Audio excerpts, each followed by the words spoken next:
बरेली में शनिवार को BBL public school Pilibhit road Bareilly में वैदिक काल से लेकर आधुनिक काल तक के कृषि के उन्नयन पर आधारित कृषि प्रदर्शनी का भव्य आयोजन किया गया। एग्रीटेक एग्जीबिशन के मुख्य अतिथि CARI के निदेशक डॉक्टर अशोक तिवारी के विद्यालय पहुंचने पर विद्यालय की छात्र परिषद ने मार्च पास्ट के साथ स्वागत करते हुए CARI के निदेशक डॉक्टर अशोक तिवारी और विद्यालय के प्रबंधक श्रद्धेय सर्वेश अग्रवाल और विद्यालय प्रबंधन समिति के समस्त सम्मानित पदाधिकारियों को कार्यक्रम स्थल तक लाने का कार्य किया। यहां पर विद्यालय प्रबंधन समिति की ओर से विद्यालय की प्रधानाचार्य डॉक्टर अल्पना जोशी ने पुष्पगुच्छ भेंट कर मुख्य अतिथि का स्वागत किया। मुख्य अतिथि CARI के निदेशक डॉक्टर अशोक तिवारी ने फीता काटकर मां सरस्वती के चित्र के सम्मुख दीप प्रज्वलित कर और माल्यार्पण के साथ प्रदर्शनी का उद्घाटन किया। मुख्य अतिथि डॉक्टर अशोक तिवारी, निदेशक CARI, विद्यालय के प्रबंधक सर्वेश अग्रवाल और अन्य विशिष्ट अतिथियों का स्वागत करते हुए विद्यालय की प्रधानाचार्य डॉक्टर अल्पना जोशी ने कहा कि हमारा ध्येय कृषि के क्रमबद्ध विकास को प्रदर्शित करना है। हम कृषि को आधुनिक तकनीक के साथ साथ अपनी परंपरागत परंपराओं, वैदिक ज्ञान, ज्योतिष, नक्षत्र और घात की कहावतों को ध्यान में रखकर करें, तब हमारे कृषक आत्मनिर्भर होने और देश की अर्थव्यवस्था भी बढ़ेगी और हम प्रत्येक क्षेत्र में आत्मनिर्भर होकर विकसित राष्ट्र बनेंगे। इसी राफर को हमने इस प्रदर्शित मॉडलों के द्वारा दिखाया है। इसके पश्चात मुख्य अतिथि डॉक्टर अशोक तिवारी और प्रबंधक अद्वैय सर्वेश अग्रवाल ने प्रदर्शनी के सभी के लिए खुलने की घोषणा की। प्रधानाचार्य डॉक्टर अल्पना जोशी ने मुख्य अतिथि डॉक्टर अशोक तिवारी, प्रबंधक श्रद्धेय श्री सर्वेश अग्रवाल और अन्य सम्मानित अतिथियों को प्रदर्शनी का भ्रमण कराया। मुख्य अतिथि ने प्रत्येक मॉडल को गहनता से देखकर छात्र छात्राओं की भूरी प्रशंसा की और संबंधित मॉडलों के निर्माण के तरीके के बारे में प्रश्न पूछे। मुख्य अतिथि डॉक्टर अशोक तिवारी ने कृषि को प्रत्येक विषय से जोड़ने के प्रयास को एक अनूठा कदम बताया और कहा कि वास्तविकता में हमारी कृषि ने वैदिक काल से लेकर आज तक जो तरक्की के आयाम गढ़े हैं वो सराहनीय हैं और उसमें वैज्ञानिकता प्रभाव स्पष्ट दिखाई दे रहा है। भास्कर टुडे के लिए गुल्लेस खान के साथ शम्स अंसारी की रिपोर्ट। छोटे छोटे बच्चों ने बहुत इनोवेटिव तरीके से ही अब बातों को एक्सप्रेस किया है। एग्रीकल्चर किस तरह से आज के आने वाले समय में किस तरह एग्रीकल्चर की जाए, प्रिसीजन एग्रीकल्चर, वाटर की स्कैर्सिटी है उसको बहुत ज़्यादा एड्रेस किया है। जो आजकल की प्रॉब्लम है सभी बच्चों ने उस बात को ध्यान में रख के अपने मॉडल को बनाए हैं। बहुत ज़्यादा सराहनीय कदम है। बच्चे कम से कम हमारे भविष्य के बारे में सोच रहे हैं किस तरह हम नेचर को प्रिजर्व करके आगे आने वाले समय में खेती कर सकते हैं। तो इस सब बच्चों ने सबके मॉडल, इसमें छोटे बच्चे जो प्राइमरी स्कूल के बच्चे थे उनके मॉडल भी बहुत सराहनीय है। बड़े बच्चों की तो बात ही दूसरी है। 6th-7th के बच्चों ने ऐसा बढ़िया मॉडल बनाया कि वो लगता नहीं कि किसी साइंटिस्ट से कम नहीं हो।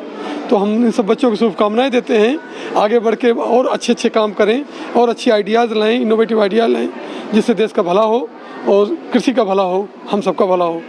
ये BBL पब्लिक स्कूल का पहला स्टेप है जिसने एग्रीकल्चर से रिलेटेड फेस्टिवल करा है।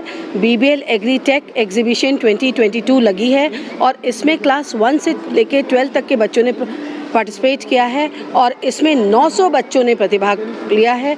बच्चे बहुत प्रोत्साहित हैं कि हर सब्जेक्ट वो एग्रीकल्चर से जोड़ते हुए लाए हैं और इतने इनोवेटिव आइडियाज़ हैं कि इससे लगता है कि आज दुनिया में एक चेंज आएगा जब हमारे पास इतने टैलेंटेड बच्चे प्रोजेक्ट्स बनाएंगे। Thank you.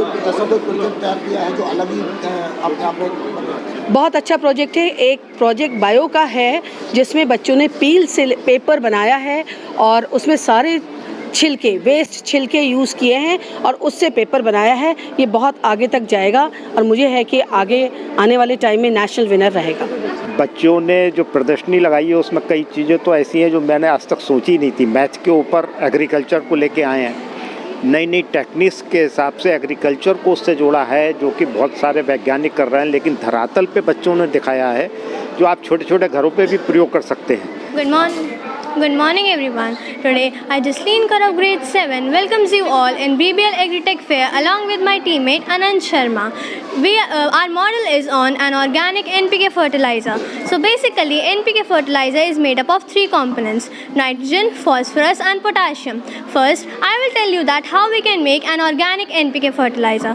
First we will take some used tea leaves and let them expose to sunlight for few hours and we will grind them in a mixer and a nitrogen rich fertilizer will be ready.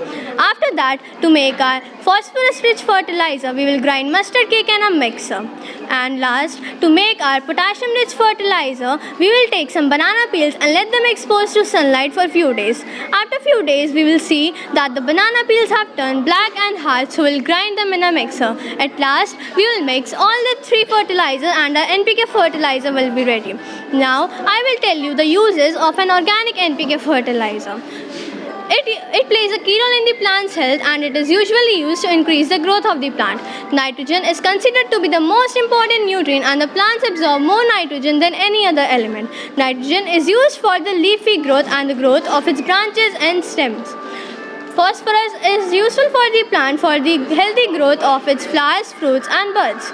Potassium is needed by the plant to help it sustain overall health of the plant. Good morning, welcome you all to BBL Agritech exhibition. I Sanvi Arora, student of class 4th. I am here to present the few models prepared by corn husk, which makes them eco-friendly. We have collected some corn husk, colored it and then glued it on the different pots to make planters. We have made few decorative pieces also like this doll which is purely made of corn husk. Now I tell you about some plants. This is Tulsi. We have planted holy Tulsi which is also a great herb. Some health benefits of Tulsi are it cures cough and cold, safeguards internal organs, maintains oral health and many more. Thank you Chief Guest and Principal Ma'am.